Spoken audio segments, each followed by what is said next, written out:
ఒక మనిషి తన గార్డెన్ లో ఉన్నటువంటి ఆకుకూరలు గాని కూరగాయలు గాని కోసుకుని వండటంలో ఉన్నటువంటి ఆనందాన్ని మనం ఎక్కడ కూడా పొందలేకపోవచ్చు.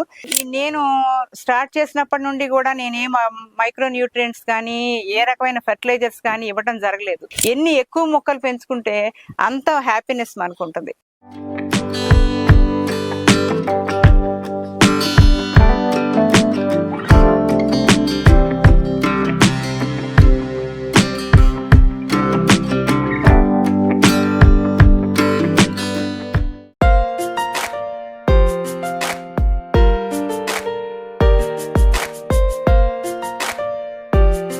Hello friends, this is Jayalakshmi R, who worked as a teacher for 34 years and retired recently, but my hobby is a gardener from the beginning. I started this hobby before 7 years. My inspiration for this gardening is the love towards plants, which was in my lifestyle from the beginning as a childhood, from the childhood itself. Being a agricultural diploma student, I developed this hobby from my student age. My parents are also, మా తల్లిదండ్రులందరూ కూడా చిన్నప్పటి నుండి garden మీద interest ఉండేది. నేను వెళ్ళినటువంటి మెట్టినింట కూడా farming అనేది చాలా ముఖ్యమైనటువంటి వృత్తిగా ఉంది. కాబట్టి ఈ ఫార్మింగ్ కానీ గార్డెనింగ్ కానీ నా లైఫ్లో ఒక భాగంగా అయిపోయినాయి. ప్రతి ఒక్క మొక్కను చూసినప్పుడల్లా, ప్రతి ప్లేస్కి వెళ్ళినప్పుడల్లా అక్కడ నుండి ఏ మొక్క తెచ్చుకోవచ్చు అనేటువంటి ఆలోచనతోనే ఉండటం అలవాటు అయిపోయింది. ఈవేళ నా గార్డెన్లో పండనటువంటి కూరగాయలు లేవు, తర్వాత ఫ్రూట్స్ అవన్నీ కూడాను చక్కగా నాకు సంతోషాన్ని ఇస్తున్నాయి. ఆర్థిక లాభం కంటే కూడాను నేను దేనికి ప్రాధాన్యత ఇస్తున్నానంటే ఆర్గానిక్ వే ఆఫ్ ఫార్మింగ్కి, తర్వాత కార్బన్ తగ్గించడానికి నేను నా వంతు ప్రయత్నం చేస్తున్నాను. నా ఇంటిలో నుండేటువంటి టెర్రస్ గార్డెన్ నుండి నేను చాలా మొక్కలను పెంచడం ద్వారా ఆక్సిజన్ని మన భూమి మీద ఉన్నటువంటి గాలిలోకి పంపిస్తూ ఏం చేస్తున్నాను, కార్బన్ తగ్గిస్తున్నాను, కార్బన్ యొక్క శాతాన్ని నేను తగ్గించడానికి ప్రయత్నం చేస్తున్నాను అనేది నా బలమైనటువంటి ఫీలింగ్ అనమాట. సో సిటీజీలో నేను 9లో ఒక మెంబర్గా కూడా ఉన్నాను.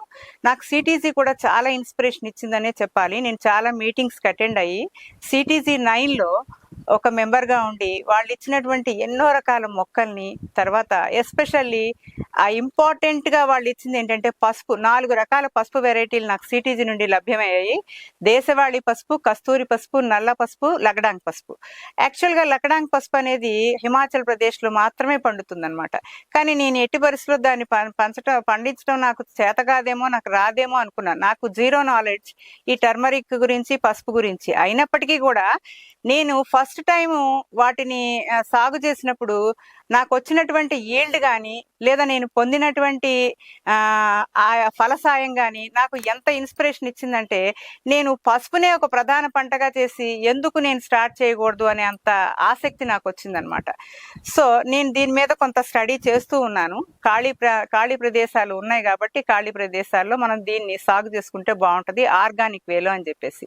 సో ఫస్ట్ క్రాప్ అయిపోయింది, దాని నుండి చాలా పసుపు తీశాను నేను. నా చుట్టుపక్కల ఉన్న వాళ్ళందరికీ కూడా ఇవ్వడం జరిగింది.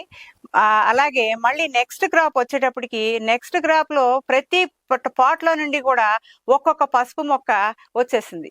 ఆ పసుపు మొక్కలు ఇవి అవి అని లేకోకుండా పసుపు, మామిడి అల్లము, చామదుంపలు ఇవన్నీ కూడా రకరకాలుగా ఒకసారి సాగు చేస్తే మళ్ళీ రిపీటెడ్ గా వస్తూనే ఉంటాయి అనే విషయం నాకు ఇప్పుడు అర్థమైందనమాట.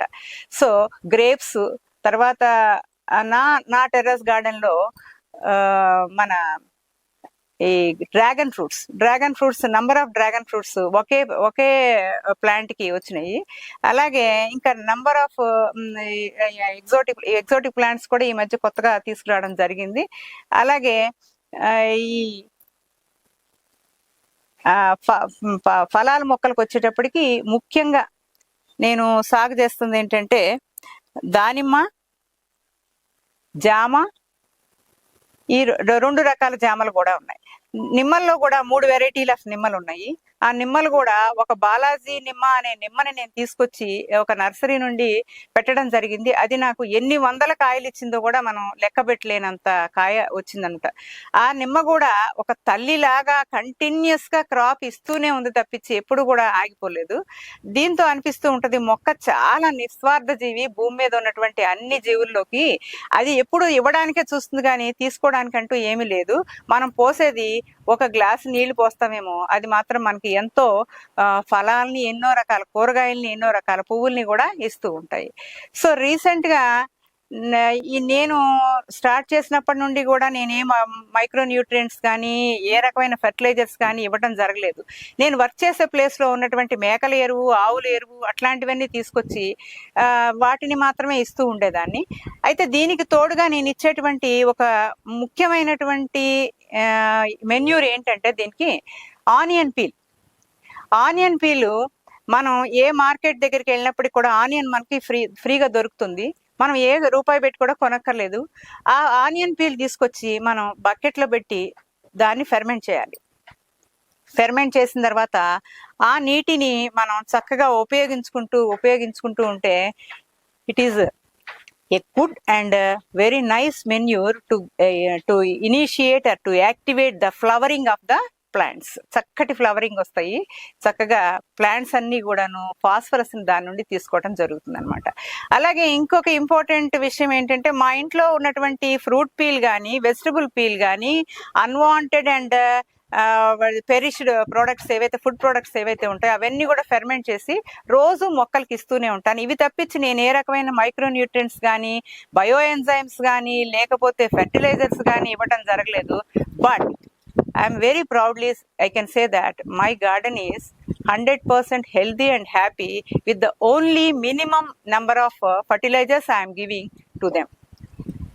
అంతేకాకుండా బెండలో 3-4 వెరైటీల బెండలు, తర్వాత పచ్చిమిర్చి వచ్చేసి 4-5 వెరైటీ ఆఫ్ పచ్చిమిర్చిలు కూడా పండిస్తూ ఉన్నాము. ఇవే కాకుండా ఏంటంటే ఒక వంగ మొక్కలు తీసుకుని వస్తే వేరే చోట నుండి వేరే ప్రాంతం నుండి తీసుకురావడం జరిగింది. ఆ వేరే ప్రాంతం నుండి తీసుకొచ్చిన మొక్కలన్నీ కూడాను ఒకటి తెల్ల వంకాయ, ఒకటేమో చిన్నది గుండ్రపు వంకాయ, తర్వాత ఒకటి పొడుగు, ఇట్లా రకరకాలుగా నా గార్డెన్ లోనే కనీసం 5-6 వెరైటీల ఆఫ్ వంగలు నేను సాగు చేస్తూ ఉన్నాను. ఈ సాగు చేయడానికి వీటన్నిటికీ కూడా ముఖ్యమైన కారణం ఏంటి అంటే ఈ తోట మనకి ఇచ్చినటువంటి మనశ్శాంతి, ఏ రకమైన మెడిటేషన్, ఏ రకమైనటువంటి యోగా, ఏ రకమైనటువంటి ప్రక్రియ కూడా మనకి ఇవ్వలేదు అనేది నేను నా లైఫ్ లో నా అనుభవం ద్వారా, నా ఎక్స్పీరియన్స్ ద్వారా నేను పొందాను అనమాట. మార్నింగ్స్ ఆఫీస్కి వెళ్ళే టైం కంటే ముందే వచ్చి 1 అవర్ వాళ్ళైతే 1 అవర్ కంటే 15-20 మినిట్స్ ఇక్కడ స్పెండ్ చేస్తే వెంటనే ఏమవుతుంది, మనం మైండ్ అంతా కూడా ఫ్రెష్ అయిపోయి మనం యాక్చువల్గా ఎంత హ్యాపీగా తయారవుతామో ఈ గ్రీనరీలో మనకు తెలియదు. మీ అందరికీ తెలుసు, రైతులు ఎప్పుడు కూడా కళ్ళజోళ్ళు ఎక్కువ పెట్టుకోరు, ఎందుకంటే వాళ్ళు ఎక్కువ పచ్చదనాన్ని చూస్తూ ఉంటారు కాబట్టి. సో మనం కూడా ఈ పచ్చదనంలో బాగా తిరిగి పచ్చదనం మధ్య ఉంటే గనక మనకు కూడా ఆక్సిజన్, ఫ్రెష్ ఎయిర్ వస్తుంది, ఫ్రెష్ ఆక్సిజన్ లభిస్తుంది. అలాగే purification of our thoughts, purification of our emotions, everything will be controlled and managed with the mingling and just spending some time in the terrace గార్డెనే కాకుండా మాకు ఇంకా లోవర్ స్టైర్ లో cellar లో కూడా చాలా బొక్కలు ఉన్నాయి, తర్వాత ఫస్ట్ ఫ్లోర్ లో కూడా బొక్కలు ఉన్నాయి, ఇంటికి బయట భాగంలో కూడా చాలా మొక్కలు పెంచడం జరుగుతుంది అనమాట. అన్ని రకాలైనటువంటి మొక్కలను పెంచుతూ ఇల్లే ఒక తోటగా తయారు చేసుకోవడంలో ముఖ్య కారణం ఏంటంటే మొక్క మనకి ప్రాణాధారం. అది తినడానికి తిండినిస్తుంది, వేసుకోవడానికి బట్టనిస్తుంది, అన్నీ ఇస్తాయి. కాబట్టి మొక్కలు పెంచుకుంటాం వల్ల ఏం దొరుకుతుందంటే మనశ్శాంతి దొరుకుతుంది, ఆహారం దొరుకుతుంది, ఆరోగ్యం దొరుకుతుంది. కాబట్టి ప్రతి ఒక్కళ్ళు గమనించి ఈ సందులో టైం స్పెండ్ చేయటం, ఆ మనిషి దగ్గర టైం స్పెండ్ చేయటం, వీటన్నిటికంటే కూడాను మనం ఒకటి తెలుసుకోవచ్చు ఏంటంటే మొక్కలతో టైం స్పెండ్ చేస్తే గనక చాలా పాజిటివ్ ఎనర్జీని మనం తీసుకోవచ్చు. ఆ పాజిటివ్ ఎనర్జీ అంతా కూడా మన మొక్కల నుండే వస్తుంది. కాబట్టి మొక్కని పెంచుకొని నీ జీవితాన్ని చక్కగా ఒక పాజిటివ్ వేలో లీడ్ చేయడానికి ప్రయత్నించు అనేది నా మెసేజ్ అన్నమాట. ఎన్ని ఎక్కువ మొక్కలు పెంచుకుంటే అంత హ్యాపీనెస్ మనకు ఉంటుంది. అయితే దాని మీద డబ్బులు ఎక్కువ పెడుతున్నామా అంటే ఆ డబ్బు మనం ఖర్చు పెట్టే మిగతా వాటితో పోలిస్తే ఇది తక్కువే అనిపిస్తుంది నాకు. ఎంత డబ్బు ఖర్చు పెట్టినప్పటికీ కూడా మొక్క ఏం చేస్తుంది అనమాట, మనకి ఆ అంత హ్యాపీనెస్ ని ఇస్తుంది.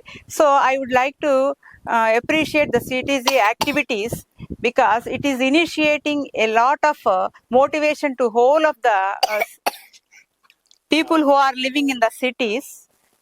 ఇక మట్టి విషయానికి వస్తే గనక ఎక్కువ మట్టిని నేను పొలాల నుండి సేకరించడం జరిగింది.